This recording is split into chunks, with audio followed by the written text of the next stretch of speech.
Varahi silks వారి grand festive celebrations పొందండి 10,000 రూపాయలు ఆపై కొనుగోలుపై బంగారు నాణెం ఉచితంగా.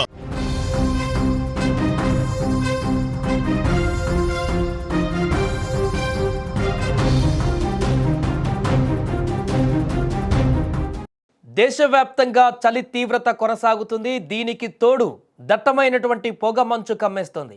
దీంతో రోడ్డు ప్రమాదాలు జరుగుతున్నాయి.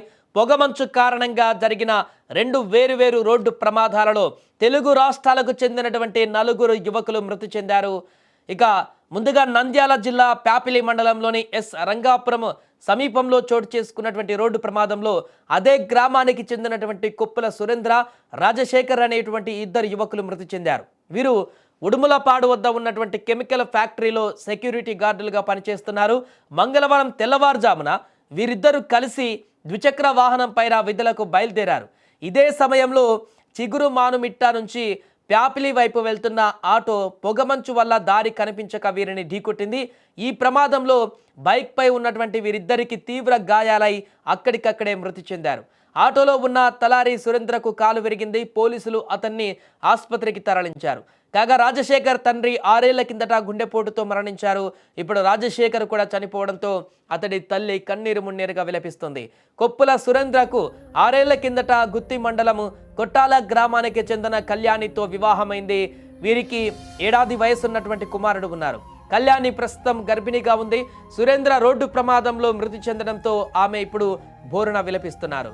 అలాగే మరొక రోడ్డు ప్రమాదంలో మహబూబ్ నగర్కు చెందినటువంటి 2 యువకులు మృతి చెందారు. మధ్యప్రదేశ్ రాష్ట్రం ఉజ్జయిని జిల్లా చందేశ్రా గ్రామ సమీపంలో మంగళవారం తెల్లవారుజామున వీరు ప్రయాణిస్తున్నటువంటి వాహనం ఓ కంటైనర్ను ఢీకొట్టడంతో దుర్మరణం చెందారు.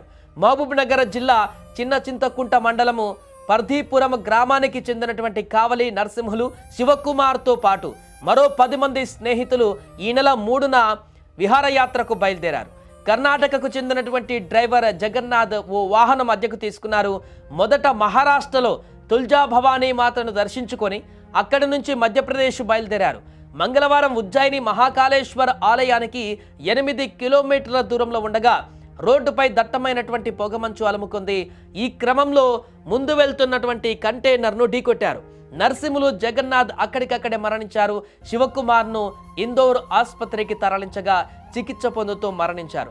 ఇలా వేరువేరు ప్రమాదాలలో వీరు చనిపోవడం పట్ల ఒక్కసారిగా ఇప్పుడు చలి తీవ్రత, పొగమంచు కారణంగా ఏర్పడుతున్నటువంటి ప్రమాదాలు మరలా వెలుగులోకి వచ్చాయి.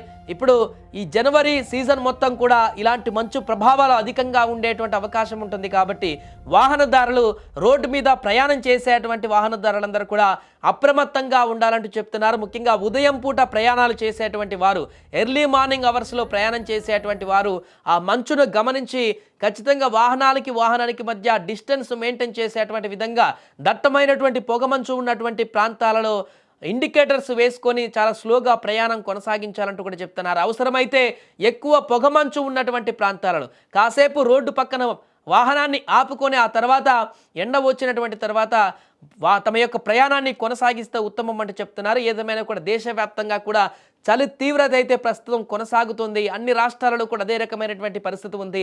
ఇక్కడ హైదరాబాద్, తెలుగు రాష్ట్రాలలో కూడా చలి తీవ్రత కొనసాగడంతో పాటు పొగమంచు కూడా ఉదయం వేళలో అదే రకమైనటువంటి ప్రభావాన్ని చూపిస్తుంది. కాబట్టి వాహనదారులు మాత్రం చాలా జాగ్రత్తగా ఉండాలని చెప్తున్నారు.